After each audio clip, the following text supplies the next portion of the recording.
Di segmen ini kami ajak Anda untuk bergabung dengan rekan-rekan kami untuk menyimak kabar menarik dari sejumlah daerah. Sudah ada Darita Riyadini dari TV One Biro Yogyakarta dan juga Firda Jumadi dari TV One Biro Makassar. Kita akan ke Makassar terlebih dahulu. Selamat pagi Firda, ada kabar pilihan apa dari Anda? Silakan.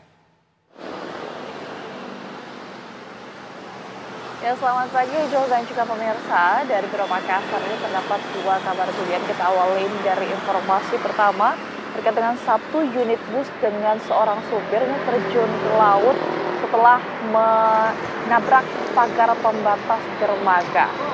Hal ini terjadi di Pelabuhan Sesar, Kota Bula, Seram, bagian timur Maluku. Akibat kecelakaan ini, sang sopir nyaris tewas setelah terperangkap di dalam mobil yang tercebur ke laut. Peristiwa ini bermula saat minibus yang dikendarai korban hendak memutar balik untuk meninggalkan dermaga. Namun, seketika korban menginjak gas dan menerobos pembatas dermaga hingga tercebur ke laut. Warga yang melihat mobil tercebur langsung melompat ke laut untuk menyelamatkan supir yang terjebak di dalam mobil. Korban kemudian dibawa ke RSUD Bula untuk mendapatkan pertolongan. Insiden ini murni kecelakaan tunggal akibat sang supir belum mahir mengemudi.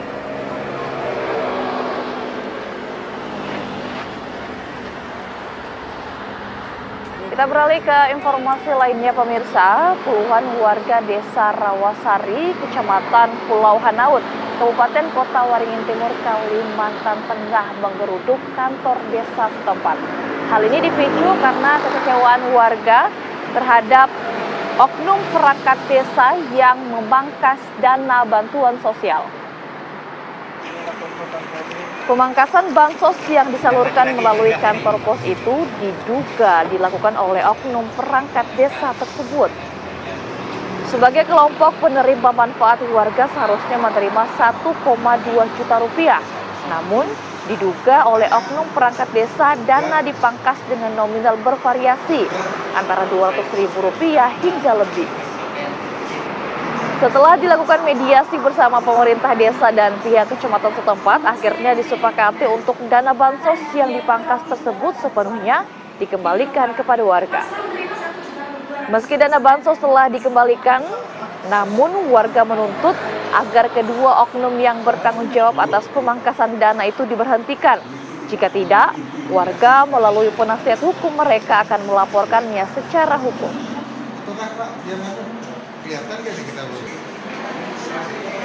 Ya, Joel dan juga pemirsa, demikian dua kabar pilihan dari Biro Makassar. Kembali ke Anda di Jakarta. Baik, terima kasih. Selanjutnya pemirsa kita ke TV One Biro Yogyakarta. Silakan Darita Riyadini. Terima kasih Hijul. Pemirsa, kita awali informasi pertama. PT Kereta Api Indonesia mendirikan posko kesehatan untuk para pekerja perbaikan rel di jalur longsornya kereta api di KM 32 Desa Papanrejo, Grobogan, Jawa Tengah. Ratusan pekerja perbaikan rel bergiliran mengecek kesehatan mereka di posko kesehatan yang dibangun tidak jauh dari lokasi perbaikan rel. Beberapa petugas kesehatan disiagakan di posko kesehatan yang dibagi menjadi 2 shift selama 24 jam. Posko ini didirikan untuk menjaga kesehatan dan mengantisipasi adanya pekerja perbaikan rel yang sakit, sehingga proses percepatan perbaikan rel kereta api dapat maksimal. Sebelumnya PT KAI telah mengerahkan ratusan pekerja prasarana baik dari internal maupun tenaga bantuan untuk mempercepat proses normalisasi jalur rel yang ambles akibat luapan Sungai Tuntang beberapa waktu lalu.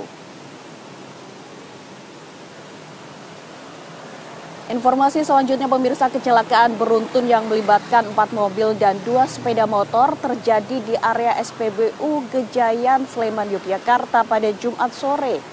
Kecelakaan ini mengakibatkan 1 orang balita mengalami luka dan harus dilarikan ke rumah sakit.